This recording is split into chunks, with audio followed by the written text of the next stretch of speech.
Arkansas is going to be taking on South Carolina this weekend in what will be both teams' first SEC games. And I'm going to give you the reasons why I believe Arkansas wins this game coming up here on today's Locked On Razorbacks podcast. You are Locked On Razorbacks, your daily podcast on the Arkansas Razorbacks, part of the Locked On Podcast Network, your team every day. And welcome into Locked On Razorbacks podcast. I'm your host, John Neighbors. I am also the host of Out of Bounds. You can catch every weekday afternoon from 1 to 4 on 103.7 The Buzz and 103.7thebuzz.com. Today's episode is brought to you by Upside. Download the free Upside app and use promo code LOCKED to get $5 or more cash back on your first purchase of $10 or more. Hope everybody's having a wonderful Thursday. So we're keeping it going here on the Locked On Razorbacks podcast, getting you ready for South Carolina as my dog is just circling me around for some reason. It's almost like he knows I'm recording. Yeah, I see you.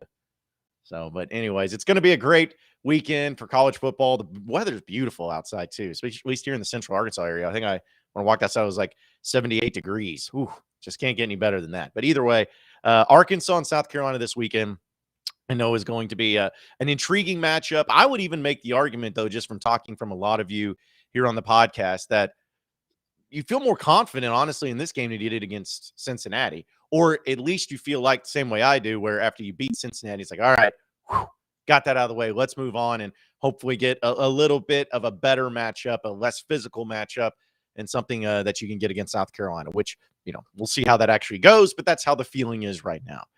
But I believe Arkansas is going to win this game. I not only believe that they're going to win this game, but I think they're going to win it where it's never in doubt. Does that mean blowing them out by 3 touchdowns? I mean, I'll take it, but no. But I think it'll be one of those things to where Arkansas starts off strong. There's maybe a couple back and forth here and there, but overall, Arkansas is never in danger of losing the lead, and they take care of business and they move on to 2-0. But I'm going to give you the specific reasons as to why I think that happens in this game. And this is, again, no disrespect to South Carolina, no, trying to hate on them or anything like that. But I just do believe that there are some particular reasons why they'll win this game. And we'll start with reason number 1, KJ and Rocket power. See what I did there? So clever. So KJ and Rocket, which we know that the rushing attack for Arkansas is always going to be extremely important in every game this year. Like, let's be honest. If Arkansas is ever going to win a high level of games, they can't do it just on passing game. They have to be able to establish the run. The best teams in the SEC, and honestly, at any point in time in college football, always had solid running games. Arkansas showed that on Saturday against Cincinnati, and I think it's going to be blood in the water for these guys going up against South Carolina. Now, I know that South Carolina's got some quality talent. Then I think someone tweeted out that they actually had 4 former 5-stars on their team this season. And I was like, that was surprising. Didn't know that. But I was talking with a guy who actually covers South Carolina yesterday, and he was mentioning how Arkansas could have a lot of success in running the ball against South Carolina because that was something that didn't look too tremendous in the game last week against Georgia State. Georgia State ended up rushing for over 200 yards, which, is not a ton of yardage if you're talking about a team that's not very good at it. But you would like to think that if Georgia State is able to go for over 200 yards against South Carolina, then surely Arkansas, with that great offensive line that they have, with the amazing quarterback that they have in KJ Jefferson, and a great running back like Rocket Sanders, throw in A.J. Green, throw in Rashad Dabinian, all those guys together, you'll probably be able to put together a pretty good and solid rushing attack that you can establish yourself, and that'll end up opening up other doors and other opportunities for the passing game. And, guys like Trey Knox, some of the wide receivers, and all of that I think will be extremely beneficial to them in this game. So I love the combination of KJ and Rocket. Like I have from the very get-go. I felt like it might be one of the best looking quarterback running back duos you'll see out there. Both are kind of almost similar in their size. Rocket's listed at about 6'2", 6'3", and he's about 235, 240 pounds. KJ Jefferson's about 6'3", 6'4", about 235, 240 pounds. So they're just big-bodied guys, and I think it's just going to wear down South Carolina. Now, it starts up front with the offensive line, which I know that Arkansas's offensive line, we all know it's a good offensive line. They're really good at what they do. They're very physical. And if they can blow defensive line guys off the block, like just go after South Carolina, especially from the get-go, just opening up those holes and really allowing KJ and Rocket or whoever is in the mix there to establish a tempo there, it's going to be a long day for South Carolina. It's going to be about the start. I say this all the time about, the start of the games and how they can be different and whatnot. But to me, it's going to be about the start of the game. If I go out there and because I know a lot of you are going to be making the trip, and I don't know how Arkansas always handles the coin toss as far as if they win it, this is what they're going to do, whatever it is. But just say for funsies that Arkansas ends up winning the toss and they say, give us the ball. We want to receive it. Great. I honestly always love that. If they do that, first possession, they go out there and they score a touchdown by going down the field 75 yards, because I assume it'd be a touchback, and about 50 plus of those yards come on the ground, it might be curtains for South Carolina early, because I just don't think that you're going to be able to, if you're South Carolina, whoever, suddenly get more physical as the game goes on and Arkansas gets less physical.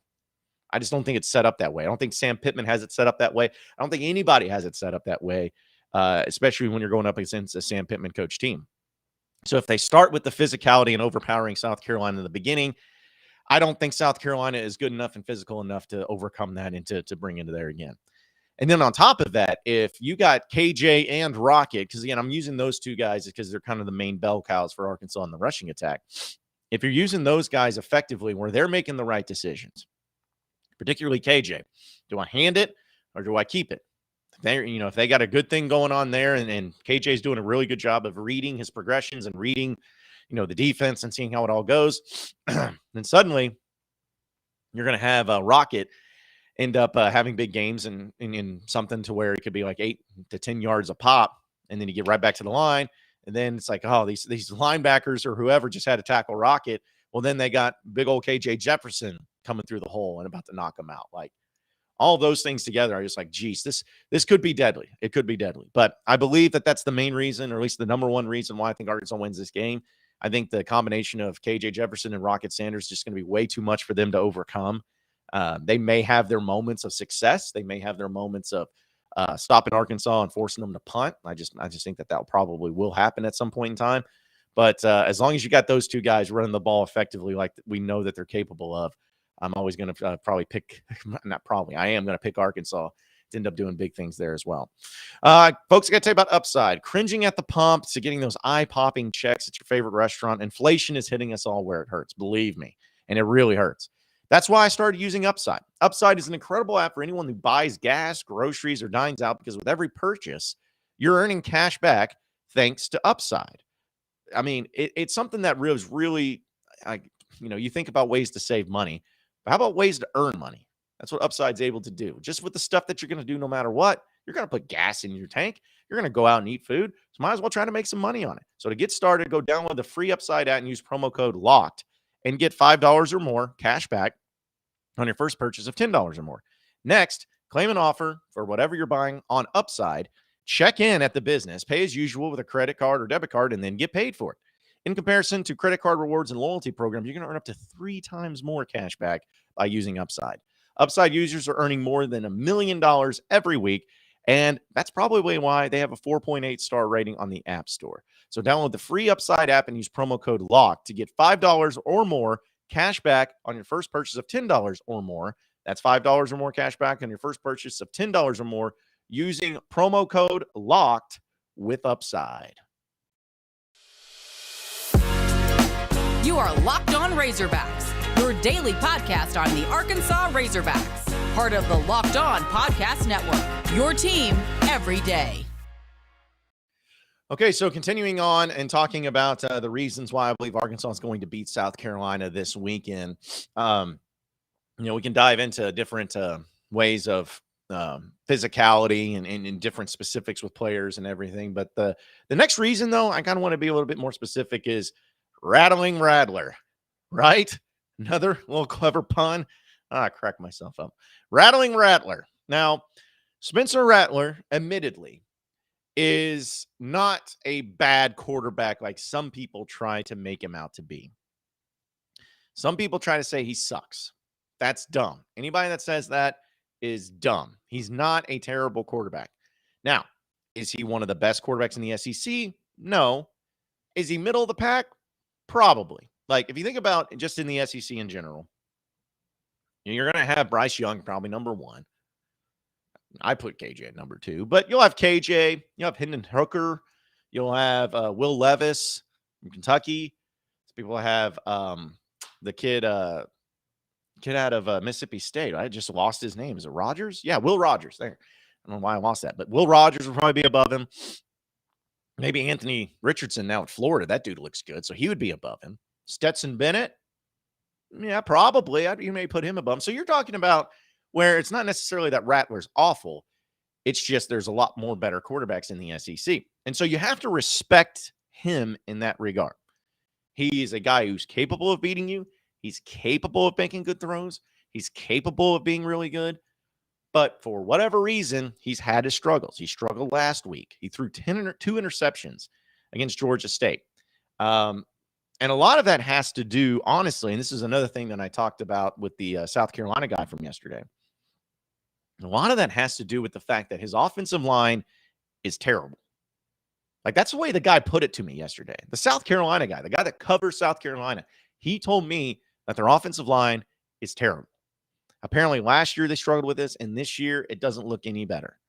And we know that in a lot of cases, your best friend as a quarterback can be your offensive line, because the more you have time, the more you can make better decisions. Now, the problem with that too, though, is that Rattler is capable and really good at improvising. Like, if he goes out on the run, he can make some really good throws. Like, that's something that he's been able to do that's been pretty good. But I don't think it's anything that's going to just completely and totally throttle Arkansas, where he's going to get out when they're getting pressure on him all the time, and he's just going to be nickel and diming it or throwing big plays. Like, I just don't think that that's going to happen. But if you can get pressure on Rattler, he's going to fold. I believe that. I think that he's going to start trying to take more risk. I think he's going to try to make big plays, because he's kind of got a chip on his shoulder. And just from the vibe I get from him, that he was so highly regarded coming out of high school, 5-star player, big-time player. And he goes to Oklahoma, the quarterback factory that was just producing Heisman Trophy winners right and left. And he already got dubbed to be the next big thing, the guy that's going to be, the next Heisman winner in college football. And then he goes to Oklahoma and he gets a starting position. Then people start saying, okay, well, him and Bryce Young are the preseason Heisman favorites. And then he goes out there and he has all right stats and all right games and all right season, but it just wasn't living up to the standard that so many people had for him. Now we know he transfers out, goes to South Carolina. And I just think he has a chip on his shoulder. They still having to prove that he's a Heisman caliber quarterback, which sometimes can be a good thing, because sometimes quarterbacks can get motivated by that, or players in general, of wanting to prove themselves, having a chip on their shoulder. But I think there's a difference between someone who's trying to prove themselves, who's been doubted their whole lives, and someone who's trying to prove themselves because they were put up on a pedestal for so long, kind of came back down to earth, and now they're trying to get back to that point. There's a different mentality there. And so I'm going to be curious to see how Spencer Rattler handles that, of being a quarterback who everybody loved and said it was the greatest thing ever, to where now he's a middle-of-the-pack quarterback in a conference playing for a team in South Carolina that people picked to finish like 5th or 6th in the division. That's quite a difference. So I believe that if you can get after him, and that's a general statement about his play and about his season, but just in this particular game as we're talking about it, if you're able to get after him, whether it's the defensive line getting pushed, whether it's Drew Sanders and the linebackers coming in on blitzes, whether it's we'll see about the safety situation with Slusher and Catalan and all those guys being out. But if you're able to play some pretty good and solid defense in the secondary, which, by the way, I also heard that their wide receivers aren't exactly their greatest either, so that could be a mismatch. But just make it to where Spencer Rattler has to make plays on his own. Because as good as he may be, or as good as people may think he is, he doesn't have enough talent to live on talent alone. He doesn't have enough play and enough amazing skills to be able to overcome the lack of ability or the lack of skills from his offensive line, from his wide receivers, from whatever. That could be and will be a problem for him in this one. That's what I'm going to be looking at, and that's the kind of the thing I'm going to be curious to see how he handles it. I don't think he handled it last week. And I know Barry Odom, who is Again, one of the best defensive coordinators and defensive minds in the game. I think with that guy having a whole week to prepare and kind of having an idea of what the offensive line looks like, I think Barry Odom from the get-go is going to be like, all right, let's dial this up. Let's see what he's made of. We're not going to play safe. We're not going to sit back here and just rush 3 or 4 and then sit back and let him, make a play there. Let's just from the get-go, boom. Let's send the house. Let's put some pressure on him. Let's throw some crazy schemes out there and send cornerbacks on blitzes, but send the defensive end out in coverage for the tight ends. Like just some wild stuff. Put the pressure on him. See what he does. See how he handles it. I don't think he handles it well. I think that he's going to get rattled, especially early in the game. He's going to get frustrated because he's running for his life the whole time. And he's having to make big plays or try to make big plays that aren't going well. And I just don't know if he has the mentality to be able to overcome that. So I think Arkansas does that, and I think Arkansas is going to put pressure on him. The safety situation, the cornerback, and the nickel situation I know is a big concern, but I think that there'll be enough going on there to where they can, put him in his place and figure out some of the things to overcome him with there as well. So, but yeah, you got to rattle Rattler. It's my big thing this weekend. I'm so stupid. But you know what's not stupid? Alumni Hall. Listen, I love Alumni Hall, and I am so happy to have partnered with them. Like this sweet shirt that I'm wearing once again, because it's just one of my favorites. It's so comfortable, and it's perfect for a day like this. I got from Alumni Hall, and it is awesome. And this is just one of so many different things that they have to choose from there at Alumni Hall. So make sure you show your Arkansas pride by going and making Alumni Hall your ultimate shopping experience. They have the largest selection of apparel from Nike to Nike Golf, Champion, Columbia, amazing college vault of vintage and throwback logos, gifts, accessories, all the tailgating necessities that you could possibly need. They have it for you. Razorback students, faculty, and military receive 10% off store. So they want you also to earn cash back with their Hall Pass rewards. So they have all these different ways of saving money, of earning money, and getting all the best selections without a doubt. And the thing is every time I go in there, it seems like they have something new. They always have their stuff in stock. It's a big store there in Fayetteville, right on College, that gives you the opportunity to get whatever you want. And the staff there is always extremely friendly and willing to help there as well. They have hats, they have accessories, they have a big and tall section as well, and even an NIL custom shop on their website only. But if you have a favorite football player or whatever, you can visit the NIL custom shop where you can pick a sweatshirt, pick a player and their number, make your design, and wear your custom apparel with pride. You can do this with any of the other sports as well. Upload your favorite photo and pick for what it says on the front and the back. You can do that at alumnicustomshop.com/collection/Arkansas-Razorbacks. And with Hall Pass rewards, for every $150 you spend, you get $10 back on your next visit. Make sure you are game ready. Visit the store of Alumni Hall in Fayetteville on College Avenue, or online at alumnihall.com. Alumni Hall, where Razorback fans go to shop. You are Locked On Razorbacks, your daily podcast on the Arkansas Razorbacks, part of the Locked On Podcast Network, your team every day. Okay, so final segment here on the Locked On Razorbacks podcast. Been talking a lot about the reasons why I believe Arkansas beats South Carolina this weekend. We talk about KJ and Rocket Power. We talk about Rattler. And the final one, it just might be an obvious one there too, will be mistake-free Hogs. Now, this is easier said than done. I think we all know that. I think mistakes can happen in any game. Arkansas had mistakes against Cincinnati. The fumble that they had there at the 3 was a mistake. The back-to-back sacks on KJ Jefferson, those were mistakes. Like the punt from Max Fletcher at times that weren't great and got shanked. Those were mistakes. Some of the penalties, those were mistakes. Like mistakes are going to happen in a football game regardless of how good you are. So when I say mistake-free, I'm not talking about you can't get one offsides penalty. You can't get one holding call. Like, I'm not talking about that. When I'm talking about mistake-free football, I'm talking about the big momentum-changing, huge mistakes that end up costing you the game. Those are the mistakes I'm talking about. And if you watch South Carolina from last week and you know Shane Beamer and the relation that he has to old Coach Beamer up at Virginia Tech, Beamer ball's big on special teams. That's what they've always been about. They had 2 block punts last week, and so they put a lot of emphasis on it.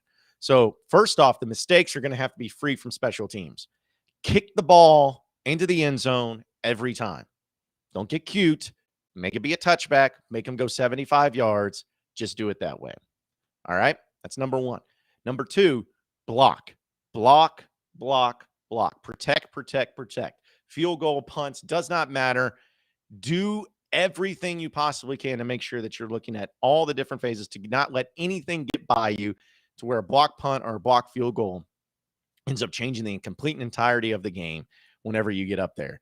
Like Cam Little's a great field goal kicker, but if it gets blocked, that changes everything. That changes the confidence. A block punt, you're talking about the difference between somebody having to start to drive 50 yards over here or start on their own 20-yard line. There's just a lot of differences that can go on there. So protect, protect, protect at all costs via special teams. That's a huge thing as well.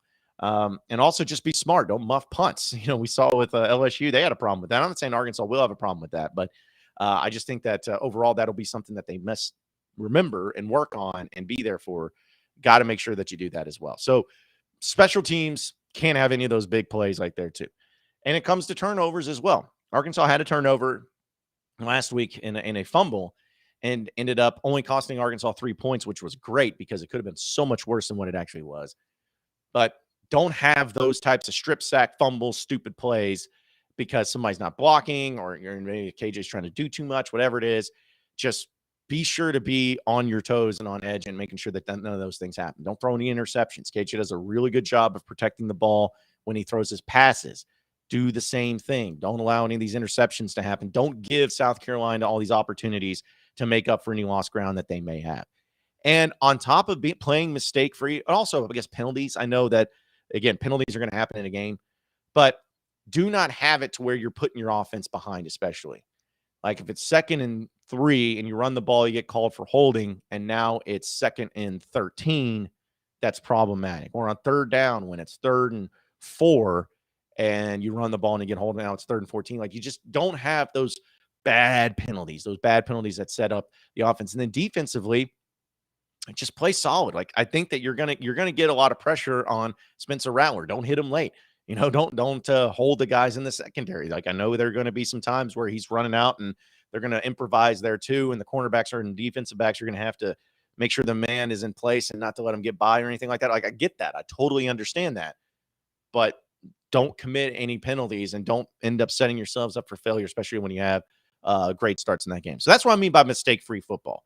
You're going to make mistakes, but don't let them be costly mistakes. Don't give you're a better team than South Carolina. You should beat South Carolina. Don't give them ammo to beat you. Don't make them or have them beat you because you're beating yourself. I have confidence in Arkansas is going to do a good job at this. I don't think they're going to play perfect, but they're going to play good enough. They're going to play solid enough and also take advantage of the opportunities that are given to you. South Carolina fumbles it. South Carolina throws a pick. Score. Go down and score. Take advantage of that. That's some of the things that may be the most frustrating thing is if you get an interception, a big pick, or a fumble recovery or whatever, you go 3 and out the next few plays. Frustrating. If you get a pick, go score. Get a fumble, go score.